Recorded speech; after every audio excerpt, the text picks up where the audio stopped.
sih alasan utama Indonesia sampai berkonfrontasi dengan Malaysia? Soekarno melihat pembentukan ini sebagai bentuk neokolonialisme karena Inggris dianggap masih punya kendali politik di wilayah tersebut. Kalau masyarakat Indonesia waktu itu lebih banyak mendukung atau justru ragu? Bagian yang cukup mengejutkan adalah saat Indonesia memutuskan keluar dari PBB. Dan dari sudut pandang Indonesia, itu dianggap sebagai bukti kalau PBB nggak netral gitu. Konfrontasi dihentikan dan Indonesia kembali masuk PBB pada tahun 1966.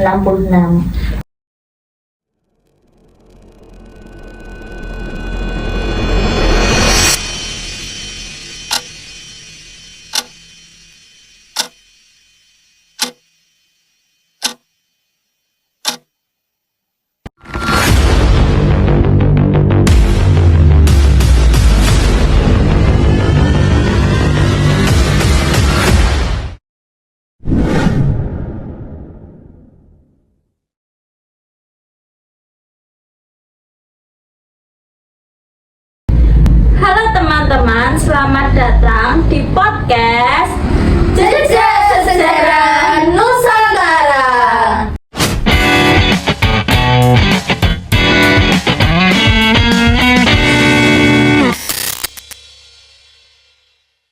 Podcast ini membahas sejarah Indonesia dan dunia dengan bahasa yang ringan, namun tetap berdasarkan fakta dan sumber yang dapat dipercaya.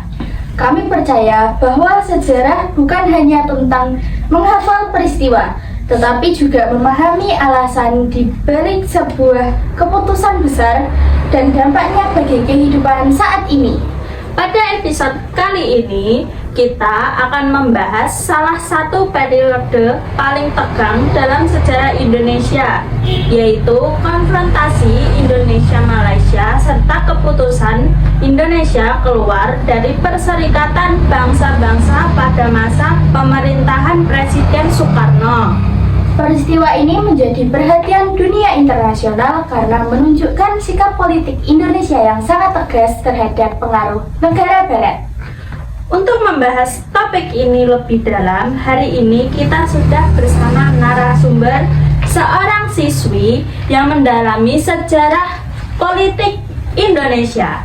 Selamat datang. Terima kasih, senang sekali bisa ikut berdiskusi di podcast ini.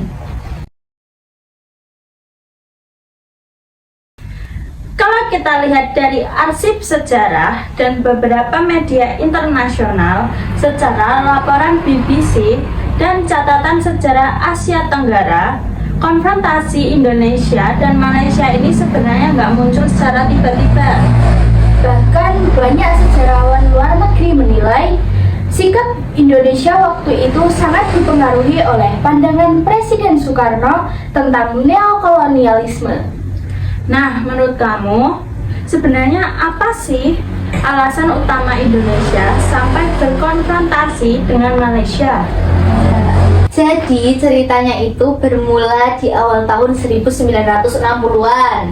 Saat itu Inggris membentuk Federasi Malaysia yang terdiri dari Malaya, Singapura, Sabah, dan Sarawak. Soekarno melihat pembentukan ini sebagai bentuk neokolonialisme karena Inggris dianggap masih punya kendali politik di wilayah tersebut.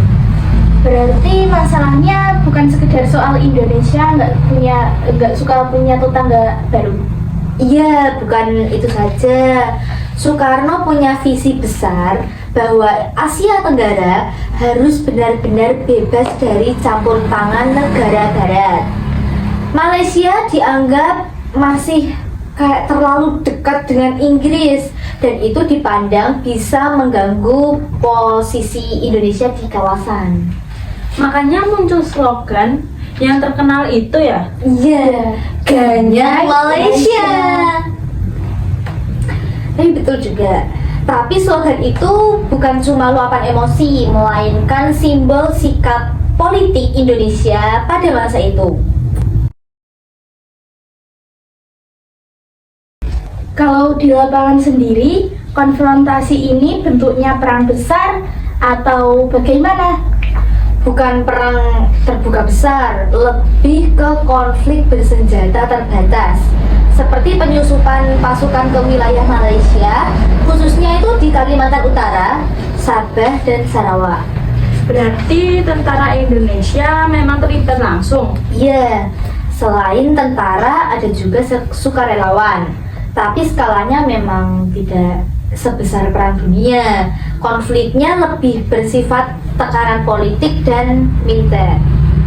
Kalau masyarakat Indonesia waktu itu lebih banyak mendukung atau justru ragu? Sebagian besar sih mendukung pidato Soekarno, media massa, dan propaganda negara itu sangat kuat membentuk opini bahwa konfrontasi ini adalah perjuangan melawan imperialisme.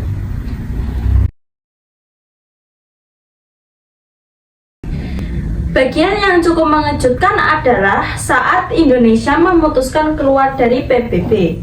Itu kan jarang banget terjadi. Iya, itu sangat jarang banget terjadi. Keputusan ini tuh diambil tahun 1965 setelah Malaysia terpilih sebagai anggota tidak tetap Dewan Keamanan atau PBB.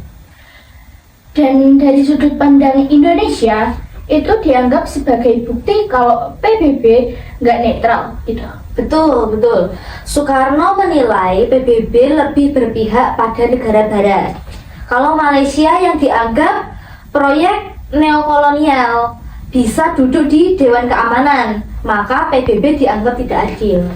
Sampai akhirnya Indonesia keluar dari PBB. Iya, bahkan Soekarno sempat menggagas organisasi tandingan bernama Konevo yang ditujukan bagi negara-negara yang berkembang. Kalau dilihat dampaknya, keputusan ini cukup berat ya? Sangat berat.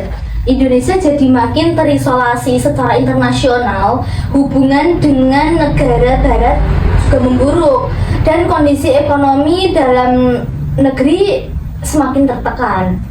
Jadi bisa dibilang secara politik berani, tapi resikonya besar. Iya, ya bisa dibilang begitu gambarannya.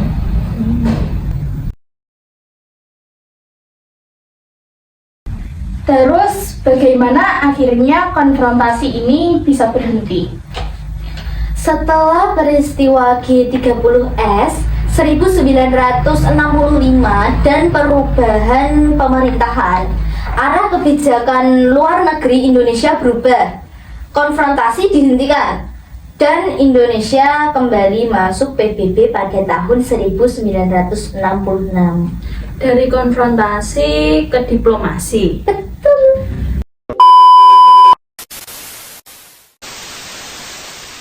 Dari pembahasan ini, kita bisa melihat bahwa konfrontasi Indonesia-Malaysia dan keluarnya Indonesia dari PBB bukan keputusan yang diambil secara tiba-tiba.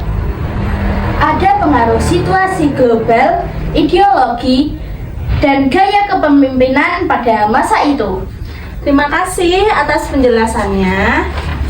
Sama-sama, semoga bisa menambah pemahaman kita semua. Terima kasih juga teman-teman yang sudah mendengarkan podcast Jejak Sejarah Nusantara. Sampai bertemu di episode berikutnya. Bye-bye.